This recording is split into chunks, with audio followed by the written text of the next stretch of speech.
them from being. And when this happens, it impacts their church. And I'm not talking about a church with white people. I'm talking about that has blacks, whites, people from all nationalities. What? Are you okay?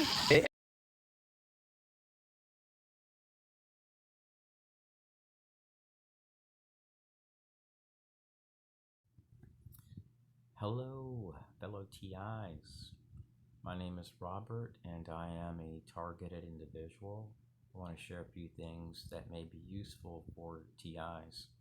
There's this thing called a Privacy Act request, and if you can get your Privacy Act request from the CIA, you can go online and get the free form, and you mail it off, or you can do it online. You can go CIA, NSA, DHS, FEMA, whatever, and you start sending each one a Privacy Act request. Go online and make sure you get the Privacy Act form for that specific agency. You're allowed to legally request amendments to those files. Even if they don't want those files amended, you're allowed to request an amendment. If they say no, you can take them to court and do what's called a Federal Tort Claims Act request. It's for free, and it waives the government's immunity rights. And if you have no money, it doesn't matter. You can still sue them. So there are many TIs that are unaware of this thing called the Federal Tort Claims Act. With the Federal Tort Claims Act, you don't pay any money, and it gives you around 6 months to sue, and there are attorneys that will take your case depending on what they've done, if there's very clear evidence that you've been harassed by a government official. So this is a win-win situation for some TIs that have a lot of proof. For those that have been threatened like I have, or have been shot at, or received death threats, and I've shared videos of that in the past, if you are in that situation, I understand if you don't want to sue. You still have options. Let me tell you something. There's this thing, it's called an affidavit. And there's templates online. You really don't need one. You can just use your Word or LibreOffice, anything that's open source, a word processor, type up affidavit, write what you've been through. On the bottom of there, have date, sworn statement, and have an area where the notary can just stamp, a little empty space.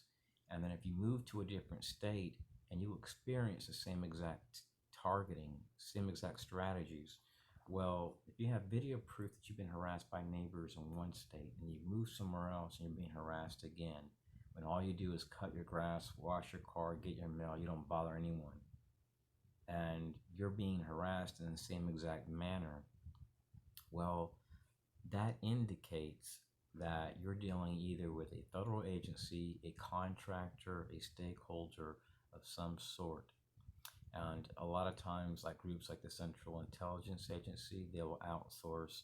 They may utilize a certain individual. They can be in Kwanzaa's, Lions Club, Rotary Club. They can be a corrupt cop or sheriff. A lot of sheriff's associations, they're corrupt. Look at what the sheriff did in Tampa, harassing a veteran with no criminal record and harassing children based on a CIA Israeli DNI-backed software program based on AI. They make these assumptions and then they target people and make their lives miserable. I'm not anti-law enforcement. I am anti-terrorist, and I'm against violence. And due to these types of programs, now Tampa has a rise in shootings, mass murder, people killing. So you cannot reduce violence by provoking and terrorizing people. You're just going to create a problem. So our enemies hide behind positions of trust. And when you speak against brutality, when you speak against entrapment, being bashed and harassed, and they say, oh, you're anti-law enforcement, when that's not the truth. I'm all for police. I believe we need more cops to prevent rape, drug dealing, and crime. But I don't like corrupt cops. So I'm not anti-law enforcement. I'm all for the law. We need police. So when you're in this, they can violate your rights. There's no due process. There's no way to contest any type of allegations. And they do this because that allows them to perpetuate, to continue doing these same activities because it's a business. It funds disadvantaged women-owned businesses, 8A business vendors. It puts money into the wallets of like American Legion. It can be a Moose Lodge, a racist group in the local area hiding behind a fire department, youth preparedness group, an emergency management contractor, an 8A business vendor, a disadvantaged veteran-owned business. That was my phone. So let me turn this off so the battery won't die. So there's just so many people that are used for these types of activities, which are based on deniable plausibility. And many cops are Freemasons, many firefighters are Freemasons, and a lot of these people are really good people. But anytime someone is confronted in a position of trust, they're saying this guy's done this and that, and these people have this in their mind that you got away with something, you're a drug dealer, a pedophile, bite thief. It can cause people to single you out in a community. And a lot of this stuff is based on lies. This same stuff was being done during COINTELPRO. The FBI was doing it, and then people in a certain field office in an area could be totally blind about what's going on. It can be done from a headquarters. One person, targeting officer, making a phone call. Hey, do this to this guy. This is where he lives, and it may not even be someone from your FBI office. We got CIA just down the road, Winter Garden, Sarasota, Fort Lauderdale. They're on bases. They work with the FBI, and during COINTELPRO, the CIA was targeting FBI targets. They had their thing called Operation Chaos, and it still continues today. Not the same Operation Chaos, but they still do the same thing today. I'm sure they have different terminology for their operations, but they still target people today. And it also prepares them for when they work overseas. So they try to drive people to insanity by harassing them, invading their privacy.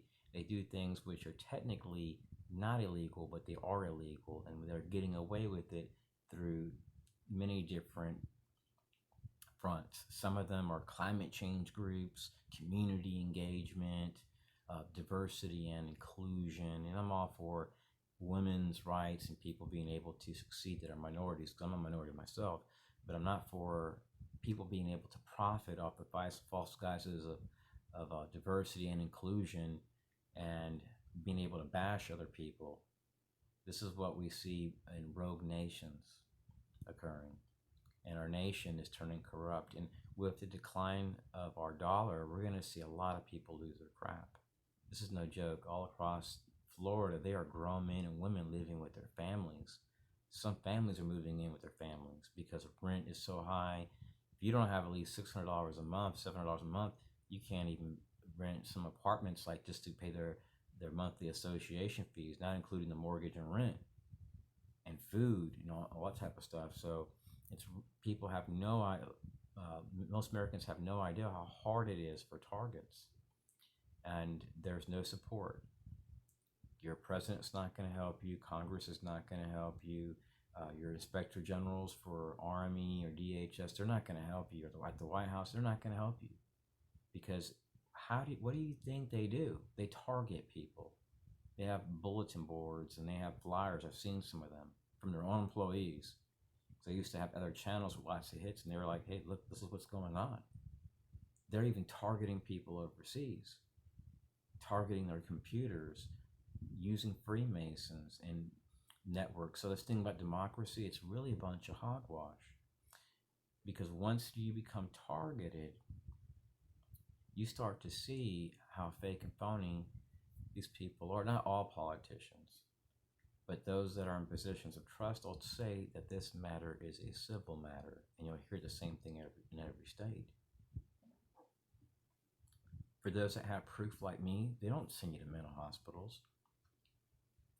They tell you it's a civil matter because they already know that if they file a report and put that tag number on there you're complaining about, and that person, then it makes them look bad, and they're interagency stakeholders. So DHS is giving money to sheriff's departments under the false guises of Homeland Security, and then we have CIA utilizing those resources under the guises of Homeland Security, FBI, contractors, and they may send a pretty woman into a sheriff's office or a local Kwanzas and get people routed up, or these veteran hangout spots like American Legion. They're really nothing more than bars where a bunch of guys talk about, oh, I lost my leg, I love my country, do it again. And God bless those souls, the ones that really believe in weapons of mass destruction in Iraq, and that they died, they did it for their country. They did it because the elite told them to go there.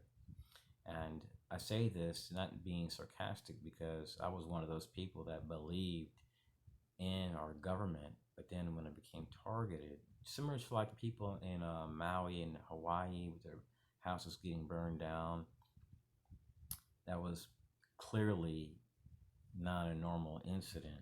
Kids being told don't go to school today, and kids dying, and people losing their homes. Something's very fishy about that, and there's a lot of people that are starting to wake up and see, you know what, this is wrong. And it's sad what occurred. When you look at those people, let's face it, I'm here in Florida, and let's say they all had their homes, and I was to reach out to these people, look what they're doing with FEMA and all this stuff. Like when I was in Texas, I was being targeted by Citizens Corps, operating behind a regional council. They had a bunch of judges on the regional council board. They're all Masons. So if I was to talk to these people and I was just to seek support, I would get none, along with targeted individuals. We might get some pennies on a dollar. We'd probably get a blocked and no response. But when people are in a situation where they see the corruption and they're experiencing it, and you share something with them, then people are like, you know what? These guys are corrupt. We want justice. So when you're in this, you may be perceived as being toxic. Internally, I'm very optimistic. I have stacks of books all over the place, and drawers and certifications that literally cross the house. And when you're in this, you tell certain friends and family, you can destroy you can destroy relationships for life, lifelong relationships, because people want to protect themselves and their families. So if you're a target, be very, very careful about telling this to certain people, because it can freak some people out. I was blown away at how fast I lost friends at a men's group. When they seen the evidence, they were blown away. And my friend was like, oh my God, man, because one of the guys at the men's group is a cop that I knew as a kid, and he became a police officer. He started running tags, and he was like, you're dealing with the federal government. And he says, how long have you been going through this? And I told him, like, half my life. And he said, what have you done? I says, I've been trying to figure that out. And I was under investigation in 1996, passed a polygraph test, volunteered. They told me if I failed, I'd be charged. And I never even knew this guy. Let them search my house, and I broke up with a woman because I caught her cheating on me, and she's seen a sign saying, if you've seen who killed this guy, know anything about it, you'll get a reward. And that same cop, my family had sued when I was a child, like a long time ago. I was a little kid, like real small, under 13. So this guy was running this investigation. So I don't know if it was a setup for revenge or what, because she had police connections. So to make a long story short, I have experienced brutal targeting. This was no joke. Anytime I would go to the gas station here, it would look like an active shooter scene. I would see like 10 white cars and 10 black cars, and they'd fill up every gas pump. They'd go to every park, and people would be taking pictures right where I'm at, flashing their lights. Let's say I'm looking at this lake and watching the sunset. A car will pull up on the side, and all the cars normally park like this right here, and then go around and park right where my car's at. They flash their lights, get out of the car, walk up to my window, whistle, get back in their car, and they leave. I go into a store or go out to eat. They'd come in there, go shh, and then walk out real quick without looking at the menu, wearing suits and ties, harassing me at airports, at the school here in this county. One time they brought a lady from the U.S. Army, and they brought elderly veterans and an elderly woman and a guy with a black SUV and a black suit and shades, just sitting there observing this and communicating with them. This was occurring at schools nonstop, and at one time, I live in the Orlando metro area, they were bringing in sheriffs from the Tampa, Florida area. I have some videos, and they showed up repeatedly at the same place that I was in. And a few times I was brutally harassed while shopping, and I noticed the police were in the security room, hoping something would go wrong. And when I walked out, they seen that I had a body camera. The guy's pointing, says he has a camera the whole time. He was recording. So they try to do things to provoke a person, to entrap them, and they hide behind the flag as the good guys. So when you go to police, you should be secretly recording. And if you're in an open area like the lobby, and you can tell them I prefer to talk out here in the lobby, because when you're talking in the lobby and there's someone there in the front, the receptionist, it allows you to record. You're allowed to legally record in public, so in a public area. But if you're in a room that's enclosed, then you can possibly get in trouble. And if you tell a cop what you're going through, you share the tag number. Let's say this guy followed you to 20 locations and he harassed you, just giving you an example. And you tell the cop this, and here's his tag. And then you get the report back a week later and it says this guy was harassed. And that's it. Then you know that these people, and they say your matter is civil, you know that already tells you that the cops already know something. They're already informed. And they're protecting a stakeholder because they try to call this an investigation. It's not an investigation. They're technically torturing a person and promoting mass shootings and terrorism. They do this in our schools. They do this in communities.